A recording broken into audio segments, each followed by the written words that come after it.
I'm not going to do it all. I've just got to. You could, but you'll die. Yeah. Yeah. That's how I felt like by the end of yesterday.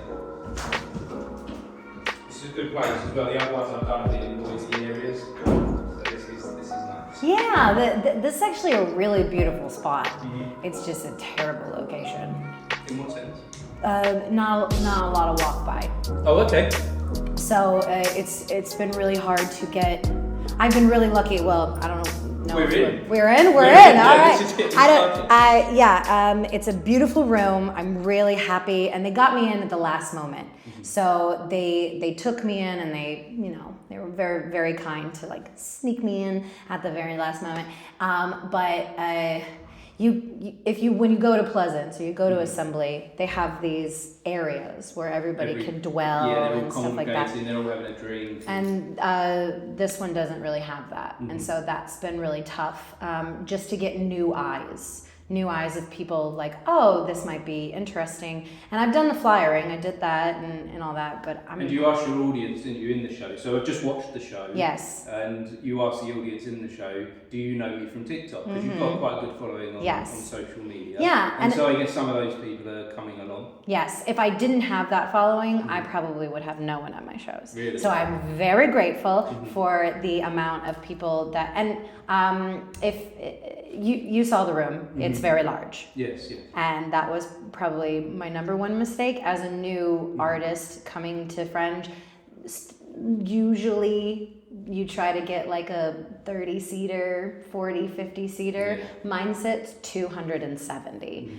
I was very sure of myself. I was in 2 20-seaters yesterday with 3 people in it. Yeah. Both of them. Yeah. So it's really, you've got, there's a lot of people out there. Yes. But there's a lot of work to pull them to you. Mm-hmm. Sorry, I said we'd started, but there is a little tradition that I do on my in-person, because we've done this on the phone. Yes, we did. But when we do this in person, there's a little tradition. Okay. We just go 3, 2, 1 and clap, and that's the official beginning. I don't like to forget it, so because it happens every time.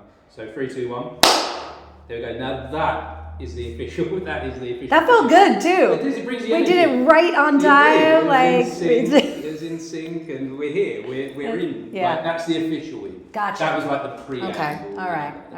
But now we've officially started. Now this is officially started. Perfect. But yeah, I hugely enjoyed seeing you in person. I've watched your show on Amazon, Don't Mess with a Redhead. Yes. And we've spoken about that before. How you watched it with your daughter, correct? That's right. Which I love that. That's what it's for.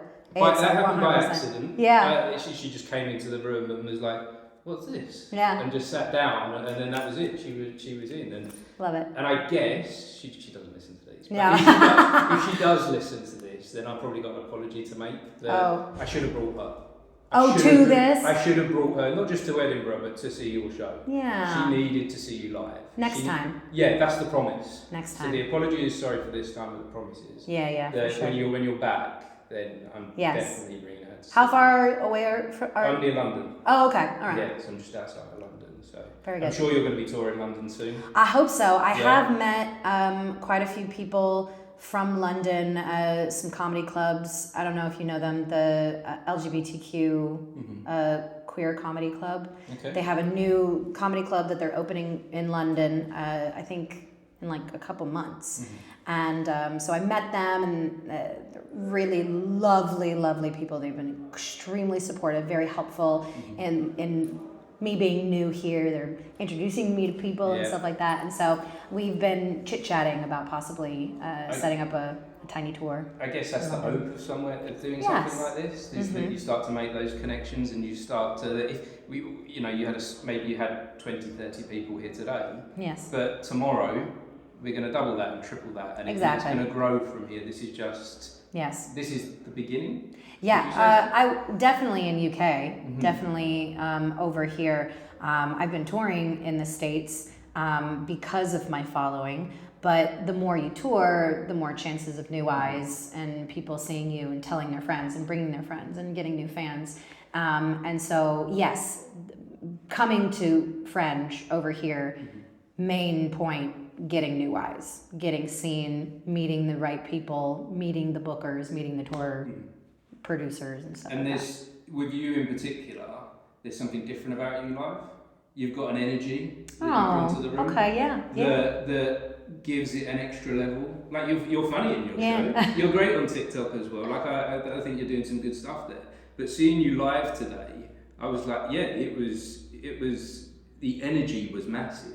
The energy was huge. Thank you. And I know that being a performer myself, that's quite difficult to do with, like we say, that small room. Yeah. But you brought it, like there was a room that was packed out, that you were doing a stadium performance. Yeah. It really felt like that. I've been on stage since I was 3 years old. Right. So I actually, it's not frustrating, that's for a lack of a better word, but when I get like, oh, she's a TikToker, oh, she's a, influencer, as much as I love and appreciate my TikTok following and the love and attention that I've gotten from it, I am first and foremost a live performer. Yes. And so if you know me from social media, you come to see me, it's a different thing completely. It is 100%. And I would recommend that anyone that enjoys what you do already to come and see you in person, because it is another level. Yeah, and but also it's like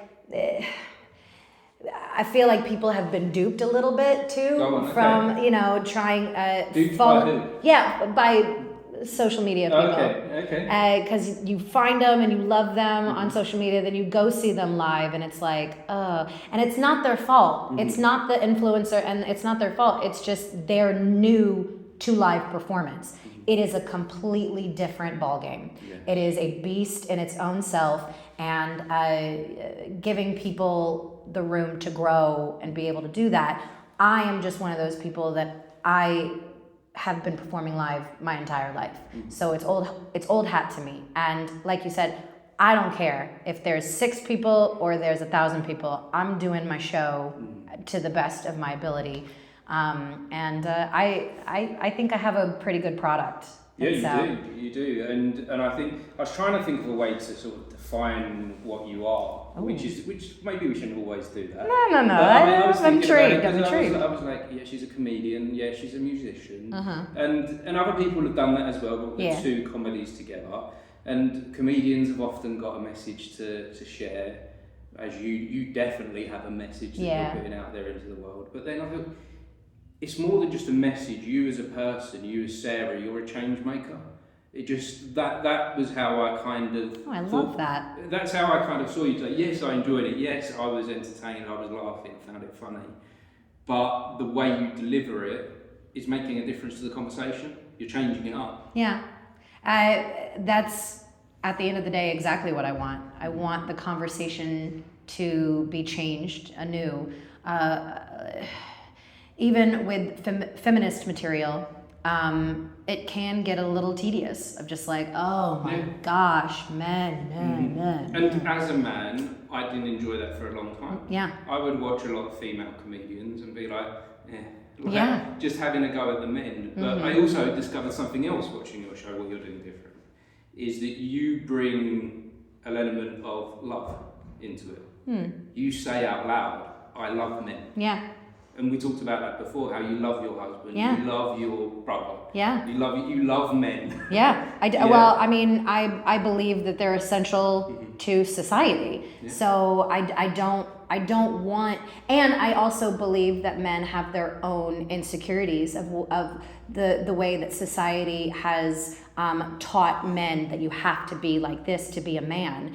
They have their own struggles. You have your idea, and which have led to misogyny, which have led from the patriarchy is the worst thing that ever happened to men. Most men, not the 1%, but like most men. It's the worst for men. So I do, and I want men to feel, to not feel like I'm just punching hammering away. Yeah. Like other comedians have done before. Just that complete ripping apart of men and just saying you're useless, you're rubbish, you're the problem. Right. You're saying there are problems. Right. But I still love you and you still have value. And there's still a conversation to be had. Yes. For change. It's not over, And I just I think that I get away with a lot more because I'm singing it, and it's like with a nice little catchy tune. So I do get away with it a little bit more than other women comics, you know, that have feminist material. But yeah, I really appreciate that coming from a man. But maybe that's how you found it. Your way to make a change and make a difference is within the music. Right. Yeah. That's how you're going to do something different here. And going back to that thing of love, that's why I want my daughter to. I want to encourage her to watch you. I want to encourage her to experience your show because she's got these strong views, similar to yourself. But occasionally that'll fall into that area of hate. Yeah. And it's hard. Well, for it's me. easy. Yeah, and it's hard for me as a. You know, I'm a man, of course I'm going to say you're wrong. But it's good for other women and girls to hear it from other women and girls. Yeah. Oh, definitely. You know? 100%. Yeah. Just call me a wise old woman. I'll teach the girls. Yeah, I think people are going to follow you. I think this is the start of something big for you. Awesome. Thank you. I think, you're definitely more than the social media. There's definitely something that, again, you need to see this show live. Your mouth to God's ears. Yes. Let's get it out there. Yeah, thank you so much. Yeah, this was so much fun. Catching up again. I really enjoyed the conversation. I really enjoy talking to you. I think that you're exactly the audience that I'm looking for. And I know that is not necessarily evident because I am feminist and like I want women to come to my show because I want them to hear the good news, you know, I want them to hear that, but I want the men too. You need men, you need dads like myself, you know. Definitely. You know, because you've got, you know, as a dad, I want my daughter to be a certain way. Like I don't, am I saying that right? I don't want her to be what I want her to be. Yes, I want her to be But I want her to be strong. Yeah. And I want her to be independent, and I want her to be caring and loving at the same time. Not because she is very fierce. Yeah. Which you give a little bit of that off as well. Yeah. But the love element is so important. Well, she's lucky to have you. I appreciate that. She is. Yeah, for sure. Not every girl has that. So but it and that's other dads need to bring your daughters. Yeah. I'm gonna leave it on that message. Yes. Bring your daughters to come and see Sarah. I love that. So, thank you. Thank you once again. I feel like I could have chatted to you for ages. I know. Yeah, for sure. Me too. And I'm sure we're gonna catch up again. Yes. At some point. For sure. But I've got to go to the next show. All right. Have fun. Yeah. Thank you. Appreciate it. And if anyone was watching or listening, thank you for joining us. Thank you. And where do we find out more about you? You can find me on all platforms at Sarah Hester Ross. 2 H's, 2 R's. Wonderful. Yeah. Thank you. Thanks.